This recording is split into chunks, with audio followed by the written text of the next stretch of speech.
문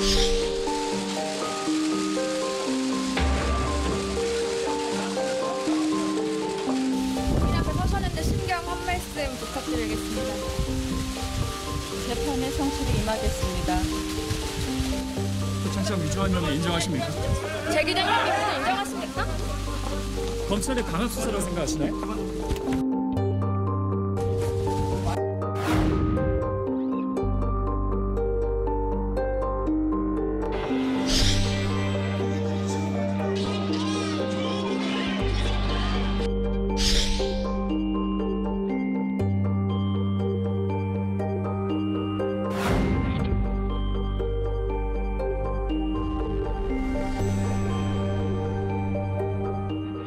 지금부터는 정경심 교수 영장 심사 받고 있는데 정경심 교수와 관련한 소식 여러분께 자세하게 전해드리도록 하겠습니다. 두 분 나와 계십니다. SBS 보도국 법조팀의 전영우 기자, 김태현 변호사 나와 있습니다. 어서 오십시오. 네, 안녕하세요. 일단 어제 우리가 이 시간에 얘기했는데요. 정경심 교수 얼굴을 SBS도 공개를 하지 않았습니다. 얼굴을 가렸어요. 본인이 나와서 재판에 성실하게 임하겠다 이야기했는데 김태현 변호사는 이 결정에 대해서 어떻게 생각하십니까? 그러니까 어제도 저희가 얘기를 나눴는데, 그러니까 언론사 자체 판단이에요. 보니까 SBS는 가렸고 가리지 않은 언론사도 있더라고요. 그러니까 가리지 않은 언론사나 가린 언론사나 나름의 판단 기준을 가지고 했기 때문에 거기서 찬반이 있을 수는 있지만 뭐가 잘했다 잘못했다 단적으로 말할 수는 없을 것 같아요. 일단 입장을 제가 이제 추정해서 설명을 드리면 아마 SBS를 비롯한 얼굴을 가린 모자이크 처리해서 가려준 언론사는 이런 판단을 했을 거예요. 공직자가 아니다. 전 공직자도 아니다. 그 직업이 쉽게 말하면 공적 지위에 있는 사람이 아니다라는 거죠. 그리고 연예인이나 스포츠 선수 스타처럼 기존의 얼굴이 알려지면 재벌들도 기존 얼굴이 다 알려져 있지 않습니까? 연예인, 운동선수, 재벌들처럼 기존의 얼굴이 알려져 있던 사람은 아니다.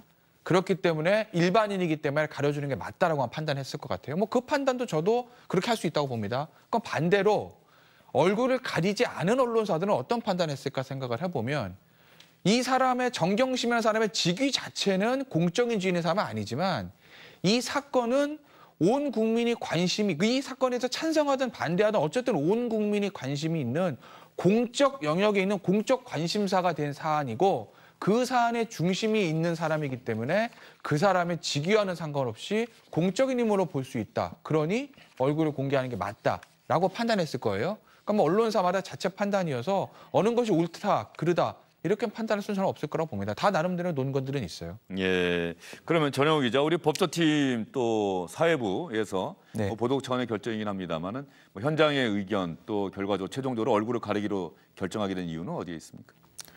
네, 사실 이 구속영장 심사에 출석하는 피의자들의 얼굴을 가리는 게 사실 통상적인 경우는 아닙니다. 왜냐하면은 이제 검찰의 그 심사에 앞서서 검찰 소환될 때부터 사실상 공개 소환이 되기 때문에 이미 얼굴이 공개가 되는데 이제 구속영장 심사 올 때는 당연히 이미 앞서서 공개가 됐으니까 그런 고민을 할 필요가 없었습니다. 그런데 이번에 이 조국 전 장관 가족 수사를 하면서 검찰이 공개 소환을 폐지를 하는 바람에 저희가 한 번도 정경심 교수의 얼굴을 보지 못했고 오늘이 처음이었습니다. 그래서 이걸 어떻게 해야 되나 저희 팀도 고민이 많았는데 결국에는 이제 공개 소환을 폐지하는 그런 뭐 피의자 인권을 강조하고 뭐 프라이버시를 강조하는 부분 이런 부분에 의미가 있다고 해서 일단 오늘 출석 장면은 비공개로 하기로 판단을 했습니다. 두 분 이야기 들어보면 정경심 교수가 공인이 아니다. 물론 온 국민이 관심을 갖게 하고 이 기사를 2달 넘게 보게 만든 뭐 제한적 공인이다라고 하는 표현도 아마 있는 모양인데 예. 제한적 공인에 해당되지 않느냐라고 하는 고민도 있었습니다만 그렇다고 해서 정경심 교수의 얼굴을 시청자분들에게 공개하는 것이 시청자분들의 또 어떤 이익이 되는 것인지 뭐 이런 부분에 대해서 명확하게 판단을 내리기가 쉽지 않고 그래서 아마 영장이 발부가 된다든가 아니면 그다음에 또 조국 전 장관에 대한 수사가 어떻게 진행된다든가 뭐 이런 부분들까지 종합적으로 고려해서 SBS도 얼굴을 가리기로 결정했다는 그런 말씀을 시청자분들께 말씀을 드리고 저희는 또 다음 이야기를 이어가도록 하겠습니다. 오늘 영장 심사는 대략 한 몇 시간 정도 걸릴까요? 네, 사실 이게 뭐 예측은 쉽지는 않습니다. 일단 실제로 영장 심사 중에 이제 판사가 피의자를 상대로 신문하는 건 11시쯤 시작됐습니다. 10시 반에 시작을 했지만 다른 사람들 먼저 잠깐 하고. 예. 네. 오늘 그 정경심 교수만 이 송경호 판사가 하는 게 아니기 때문에 앞서서 빨리 끝내놓고 이제 11시부터 실제로 신문이 시작됐고 그 2시간 동안 입시 비리 부분에 대해서 1시까지 신문을 했고요. 아, 지금까지 들어오기로는 네. 1시까지 2시간 동안은 입시 비리, 뭐 표창장 위조라든가 인턴 활동 이런 부분에 대한 질문이 있었다 이거죠? 네, 예. 그렇습니다. 그리고 1시부터 2시까지는 잠깐 휴식 시간을 가졌습니다. 점심 식사도 해야 하니까. 아마 통상적으로 도시락 같은 걸 시켜서 거기 대기실에서 점심을 먹었을 걸로 보이고 아직 확인은 안 됐습니다. 법정 옆 대기실에서. 네네. 예. 그 영장 심사 받는 법정 옆에 또 대기실이 있습니다. 그래서 이제 2시부터 다시 사모펀드 부분을 시작해서 지금 현재까지 사모펀드를 진행 중이고 그 뒤에 증거인멸 부분으로 넘어갈 것으로 보이는데요.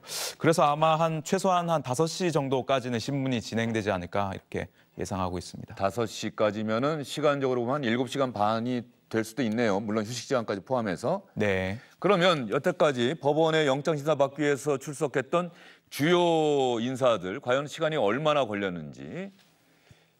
박근혜 전 대통령 같은 경우는 8시간 40분이 걸렸다고 하네요. 영장심사에. 이재용 삼성전자 부회장은 7시간 반이 걸렸고 이명박 전 대통령은 6시간이 걸렸고 출석을 하지 않고 서면 심리만 했는데도 임종원 전 법원행정처 차장, 양승태 전 대법원장 5시간 50분, 5시간 반, 우병우 전 민정수석 5시간 반.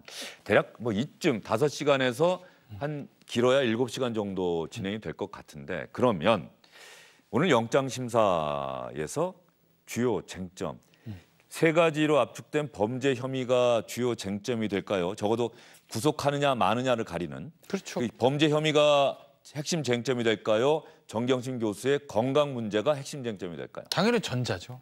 그러니까 범죄 혐의가 그럼요.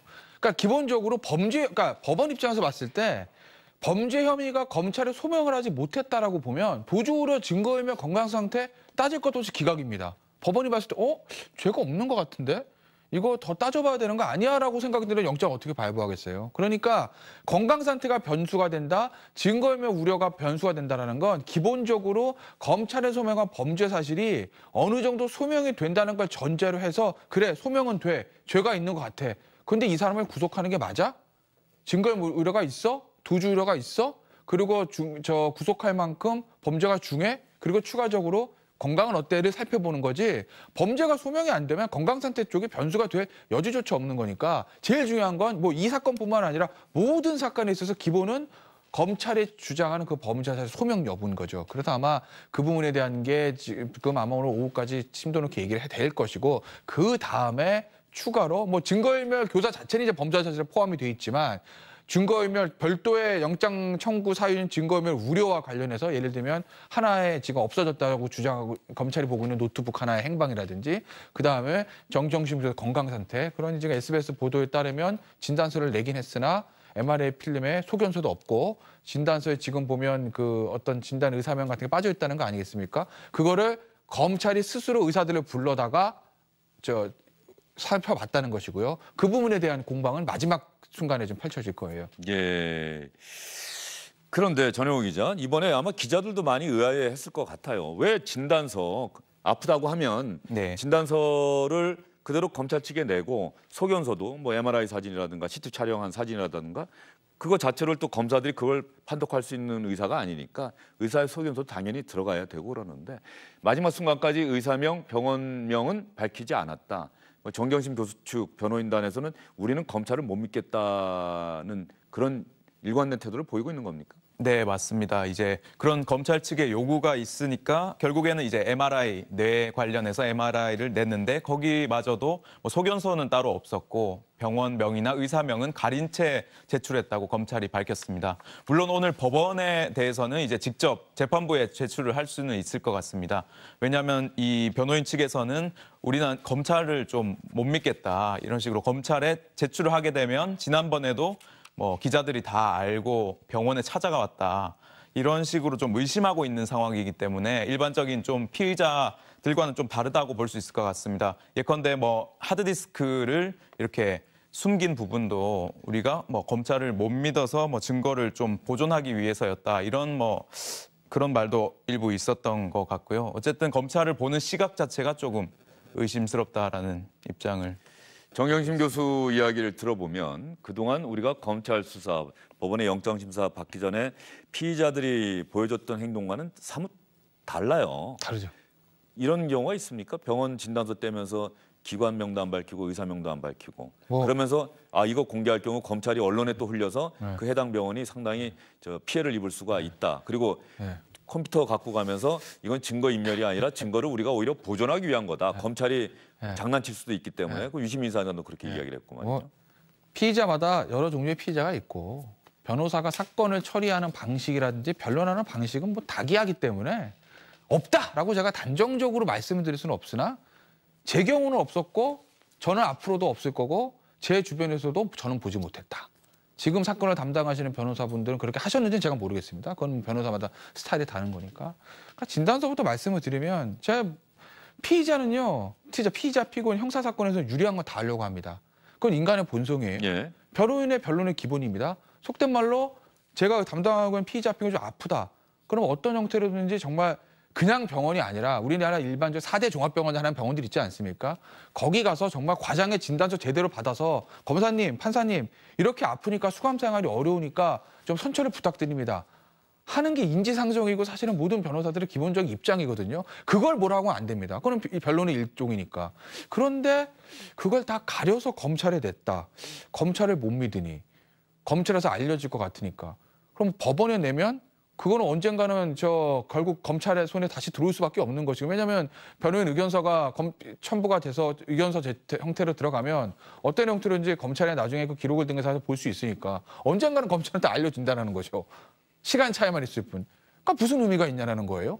그러니까 그걸 보면 저는 이 변호인들의 어떤 그 검찰을 못 믿기 때문에 진단서의 병원명을 가린다는 그게 전 납득은 되진 않아요. 예. 증거 인멸과 그 보존 같은 경우에도 글쎄요.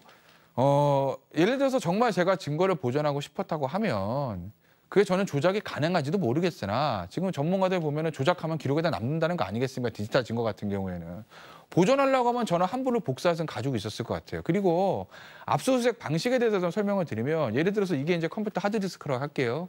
그럼 검찰에 가져가서 김태현 씨 하드디스크 가져갑니다. 컴퓨터 빼가는 게 아니라 거기서 복사를 해서 가져가거든요.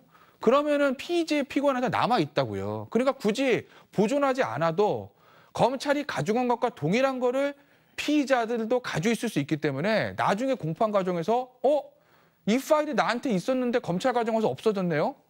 새로운 게 검찰이 들고 있는데요. 제 원래 하드에는 없었는데요. 검증이 얼마든지 가능하다는 거죠. 예. 그런데 증거를 보존하기 위해서 빼돌렸다? 글쎄, 증거를 보존해서 가져갔다라고 표현하겠습니다. 가지고 나갔다? 저는 사실은 좀 납득은 되지는 않습니다. 지금 영장심사장에 말이죠. 정경심 교수는 당연히 들어가 있을 거고 변호인단과 검사들도 함께 들어가 있죠. 네. 몇 명이나 들어가 있습니까? 양측에서? 네, 저희가 파악하기로는 변호인단은 한 5-6명 정도 들어가 있습니다. 원래 검찰 수사 단계에서는 검찰 출신 이제 변호사들이 맡았는데 오늘은 이제 판사 출신 변호사들하고 새로 선임한 인권 변호사 이렇게 한 5-6명이 들어간 걸로 알려져 있고요. 그리고 이제 검찰 쪽은 특수 2부를 중심으로 부부장 검사들, 그러니까 부부장 검사들이 이제 한 10명 정도, 부부장 검사랑 그 밑에 검사들 10명 정도 지금 들어가 있는 것으로 보고 있고 양측에서 아직 정확히 알려지진 않았지만 검찰도 PPT를 만들어서 이 판사에게 좀 효과적으로 설명을 하고 변호인 측도 PT를 통해서 이렇게 또 판사에게 소명을 하고 또 판사가 궁금한 게 있으면 피의자인 정경심 교수에게 직접 이렇게 신문하는 절차가 지금 진행되고 있을 걸로 보입니다. 예. 그런데 오늘 송경호 부장판사라고요? 네. 그런데 송경호 부장판사가 영장 담당 판사고 네, 맞습니다. 영장을 청구한 검사들 중에 송경호라는 이름이 또 있다고요? 예. 송경호 대 송경호라고 하는 기사가 나왔던데 어떤 관계입니까? 네, 맞습니다. 공교롭게 이름이 같은 사람이 검찰에도 있고 이 법원에도 있는 건데요. 지금 특수부를 이끌면서 서울중앙지검의 그 3차장 검사의 이름이 송경호입니다. 그러니까 이번 조국 전 장관 관련 수사를 이끄는 사람이 송경호 검사고 이번에 영장 전담 판사로 이것을 판가름할 판사 이름도 송경호가 되면서 공교롭게 송경호 대 송경호다 이런 말도 나오는데요. 사실 그 뭐 판사가 이렇게 검사랑 또 싸우는 사람이라기보다는 이제 뭐 검사의 말과 정경심 교수 측 변호인의 말을 들어보고 뭐 판단하는 거기 때문에 꼭 뭐 송경호 대 송경호다 이렇게 하기는 또 좀 또 어렵지 않나 이렇게 볼 수 있을 것 같습니다. 뭐 우연의 일치긴 합니다만 어쨌든 검사의 이름도 송경호, 영장 판사의 이름도 송경호, 이름이 같고 대학도 같은 대학 나오고 연수원 기수도 보니까 한 기수만 차이가 나는 것 같아요. 네. 6년배 같고. 송경호 부장판사가 삼성바이오로직스 임직원들의 증거 인멸과 관련한 사건에 대해서 구속영장을 발부했다. 대표에 대해서만 영장을 기각했고 나머지 임직원에 대해서는 전반적으로 영장을 다 발부했다라고 하는 측면. 이 측면은 어쨌든 정경심 교수 측 입장에서는 상당히 신경이 쓰일 수 있겠다는 생각도 좀 들어요. 그렇죠. 왜냐하면은 당시에 구속됐던 삼성바이오로직스 직원 같은 경우에는 사실은 결재란에 있는 사람들도 아니었어요. 실제로 그 증거인멸 행위를 속된 말로 오더를 받고 한 사람들이거든요. 지금 보시면 저 임원 2명은 발부하고 바이오 김 대표는 기각했다고 그러는데 저건 어떤 식으로 볼 수 있냐면 아마 송경호 부장 이렇게 봤을 거예요. 저 삼성전자 임원이라는 사람들이 쉽게 얘기하면 예전에 있었던 삼성의 전략기획실 역할을 하는 지원 TF 소속 임원입니다. 그러니 삼성전자 지원 TF, 그러니까 예전으로 아마 전략기획실 임원들이 삼성바이오로직스 대표를 건너뛰고 바로 실무 직원들한테 야 그거 하도 없애라고 오더를 내렸다 이렇게 본 거죠. 그래서 지시했던 위 대표하고 실제로 행동을 했던 그 직원들의 영장을 발부하고 중간에 있던 바이오로직스 CEO는 오히려 영장이 지금 기각된 것이거든요. 그러니까 실제 지휘 라인이 어떻게 된다를 중요하게 본 거고 그리고 이제 정경심 교수가 저 부분에 대해서는 좀 걱정이 되겠다는 얘기는 뭐냐면 당시에 영장이 발부됐던 삼성 바이오로직스의 직원들은 분식회계 이런 거 상관도 없어요. 그 바이오로직스에 있는 직원들이 분식회계 어떻게 하겠어요? 그건 오직 그 하드디스크를 그 바이오로직스 마룻바닥을 숨겼다던 그 증거인멸 행위거든요. 그게 이제 영장에 발부된 겁니다. 증거인멸이 좀 중하다고 본 거죠. 그런데 정경심 교수는 지금 크게 혐의 3가지 나누면 증거인멸 교사, 증거인멸 교사뿐만 아니라 사모펀드 문제 있죠. 사문서 위조, 문서 위조 부분이 있어요. 그러니 당시에 영장이 증거인멸로 영장이 발부됐던 사람들보다 죄명이 더 늘어나 있으니 그렇다고 보면 송경호 부장의 성격상, 성향상 정경심 교수가 좀 불리한 게 아니냐라는 관측들을 일부에서 하는 건데 어찌됐든 간에 뭐 그 결과는 좀 지켜는 봐야 되겠죠. 왜냐하면 검찰이 영장을 청구했다고 해서 그게 다 뭐 소명이 되는 건 아니니까요. 그걸 한번 좀 지켜봐야 될 겁니다. 결과는. 지난번에 조국 전 장관 동생의 구속영장 기각했던 명재건 판사가 있었는데 오늘은 송경호 판사가 영장을 담당한다. 이거는 네. 뭐 제비뽑기랍니까? 순번으로 돌아가면서 하는 겁니까? 어떻게 되는 겁니까?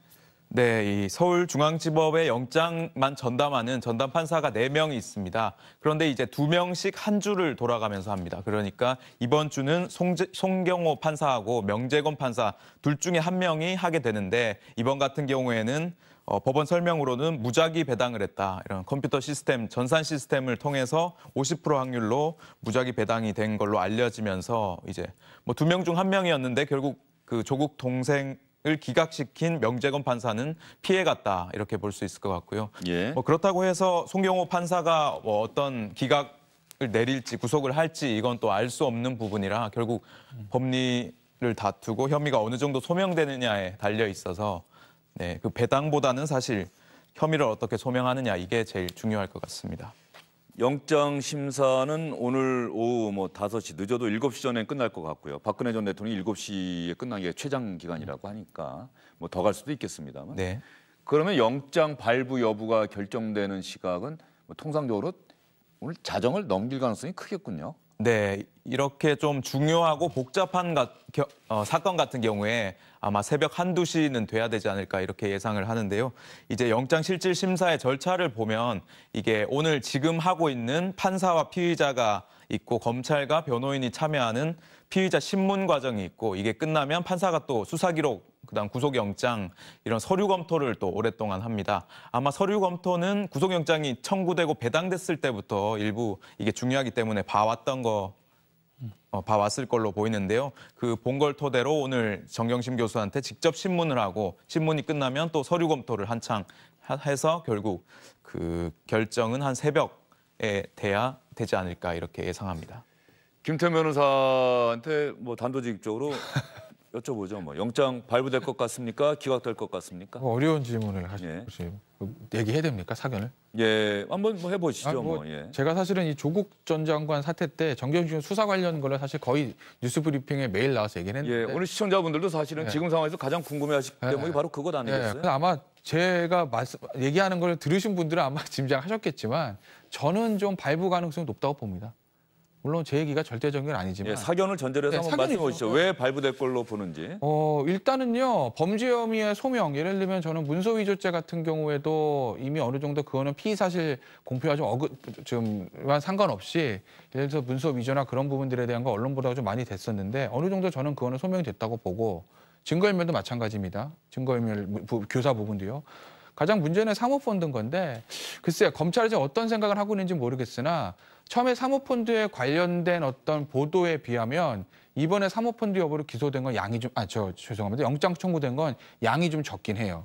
왜냐하면 단순히 미공개 정보를 이용해서 차명으로 주식을 샀다. 그거 외에 다른 게 영장에 들어가진 않았거든요. 그건 아마도 제가 조금 짐작을 해보자면 검찰이 일단 지금 당부의 목표는 최종적인 기소가 아니라 신병 확보기 때문에 나름대로 검찰이 가장 자신 있는 혐의만 추려서 저는 영장 피의사실에 담았을 것 같다는 어떤 그런 점들이 좀 보여서 아마 사모펀드에 대한 것도 검찰이 입증을 좀 해낼 수 있을 것 같고 그렇다고 보면 또 범죄가 사실을 소명됐다고 보면 그러면 이게 범죄가 구속될 만큼 중요한 범죄냐? 저는 중요하다고 보는 거죠. 더군다나 증거인멸의 우려가 좀 상당한 부분들이 있거든요. 실제로 증거인멸도 했고 또 하나의 노트북 같은 경우에도 지금 김경록 씨하고 정경심 교수의 말이 좀 엇갈리는 상황에서 증거인멸 우려는 충분하다고 보고 또 하나는 뭐 피의자의 태도인데 글쎄요. 피의자가 지금 모든 범죄 혐의에 대해서 부인하고 있거든요.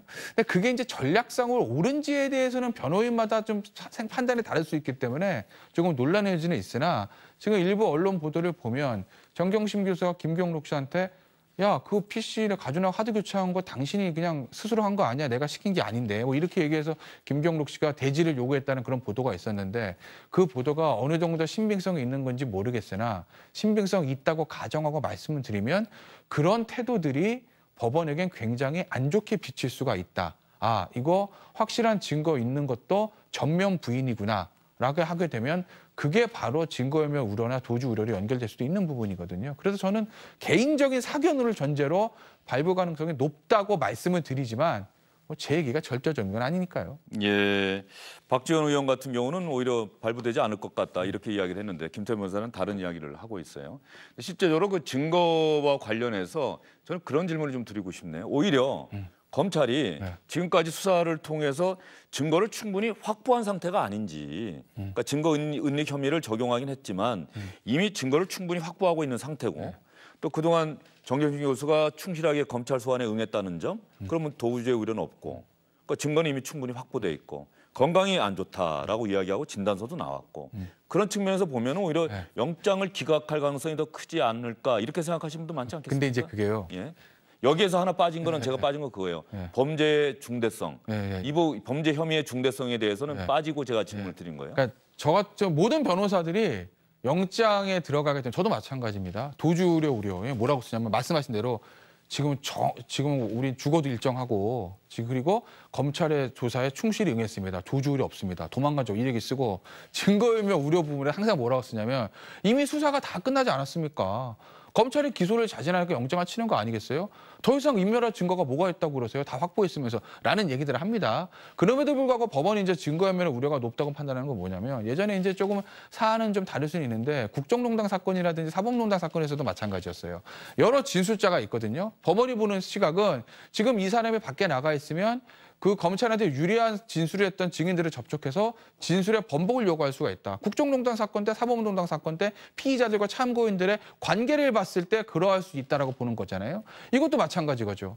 법원 입장에서 보면 증거인멸의 우려에 대해서 야 지금 김경록 씨한테도 야 당신이 한 거 아니야. PC 교체 내가 요구한 게 아니고 당신이 알아서 한 거래잖아. 라고 얘기했다는 언론 보도가 진실이고 그 부분에 대한 조서가 영장의 어떤 수사 기록에 들어가 있다가 전제를 해서 말씀드리면 법원 입장에서 보면 이러면 얼마든지 밖에 나가 있으면서 김경록 씨 접촉해가지고 증언 번복시킬 수 있는 건 아니야? 라고 생각할 여지도 있기 때문에 변호인들이 얘기하는 검찰이 수사 열심히 해가지고 증거 확보했는데 무슨 증거 인멸 우려가 있다고 말씀하세요라는 것들은 대부분의 경우에 법원을 설득하기에는 좀 부족한 것들이 많았다라는 거죠. 예, 우리 법조 담당 기자들은 어떻게 전망들 하고 있어요? 그동안 누구보다도 이 사건 열심히 취재를 했고 네. 또 기레기라고 하는 이야기도 참 많이 들었고 네.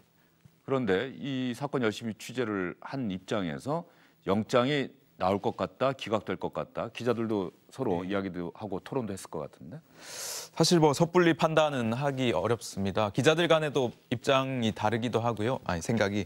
그리고 최근에 조국 동생 같은 경우에 보면 이제 기각 사유가 그 소송 사기 혐의는 다툼의 여지가 있고 이 부분은 다툼의 여지가 있고 또 채용 비리 부분은 다툼의 여지가 없고 시인을 하기 때문에 증거가 이미 확보가 돼 있고 그다음에 뭐 건강 상태도 별로 좋지 않기 때문에 기각한 바가 있어서 또 이번에도 이렇게 나올 가능성도 없지는 않을 것 같습니다. 하지만 이 혐의만 봤을 때 일단 입시 비리 부분만 떼놓고 봐도 생각이 다른 분들은 이 표창장 하나 가지고 특수부를 이렇게 다 투입해서 하느냐라고 하지만 입시 비리라는 게 이게 대학교 입시와 관련된 거라 결국에는 위조된 표창장 이런 것들을 가지고 만약에 했다면 피해자가 너무 많이 발생하고 이 입시제도의 공정성을 근간을 흔드는 거기 때문에 이것만 해도 혐의가 중대하다 이렇게 보기 때문에 뭐 구속 가능성도 꽤 높지 않을까 예상을 하고 있습니다. 예, 알겠습니다. 현재로서는 뭐 단정토로 말씀드리기가 어렵습니다. 그리고 분명한 것은 구속된다고 해서 그것이 곧 유죄라고 하는 이야기는 아닙니다. 우리가 그동안 이 법조와 관련한 기사의 관행이 구속이 되면 마치 처벌이 됐기 때문에 유죄다라고 하는 심증을 많이 시청자분들께 드렸는데 그것은 절대 아니라고 하는 점. 다만 구속 상태에서 재판을 받게 하느냐, 불구속 상태에서 재판을 받게 하느냐 그 판단일 뿐이다라고 하는 점 여러분께 말씀을 드리도록 하겠습니다. 두 분 오늘 말씀 잘 들었습니다.